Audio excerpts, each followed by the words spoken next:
In this video we're going to find the equation of a plane, and when I say that, we're going to find the Cartesian equation of a plane.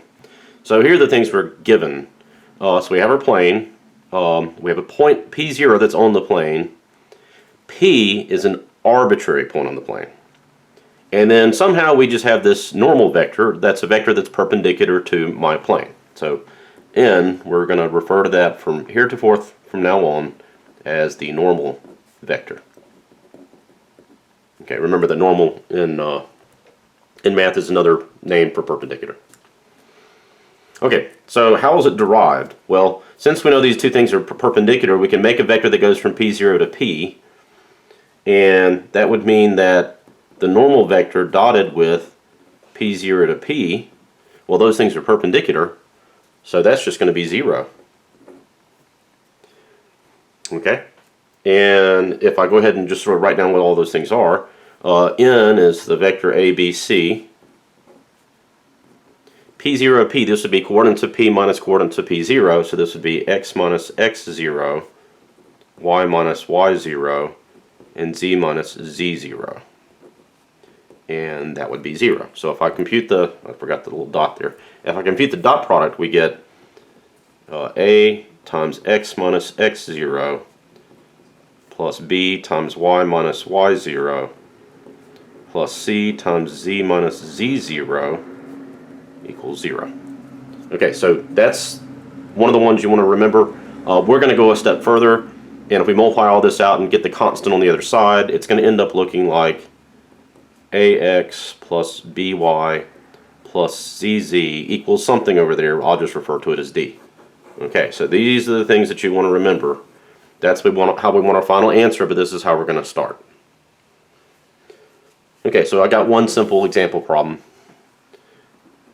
We're going to write the equation of the plane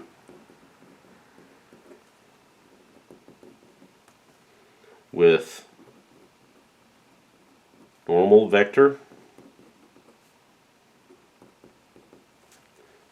Alright, and that's going to be 2, negative 3, 4. And containing, pretend like this says containing, the point P0, which is going to be 4, 1, minus 3. Okay, so most of the time you're not going to be given the normal vector, so you're going to have to calculate that in some way, shape, or form. And we'll look into that in the next example next video that we see. But in this case, we're given it. So we simply just take this formula up here and plug numbers in. So this is the A, B, and C, and this is the X0, Y0, Z0.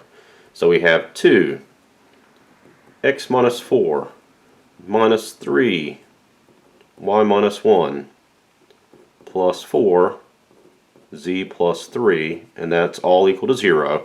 And then here's what I like to do. So I just write above here. So 2 times negative 4 would be negative 8. Negative 3 times negative 1 would be plus 3. And then 4 times 3 would be 12.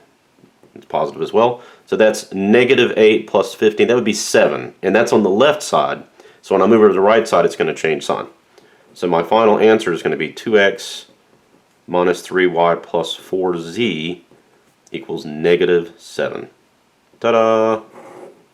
Done with that one.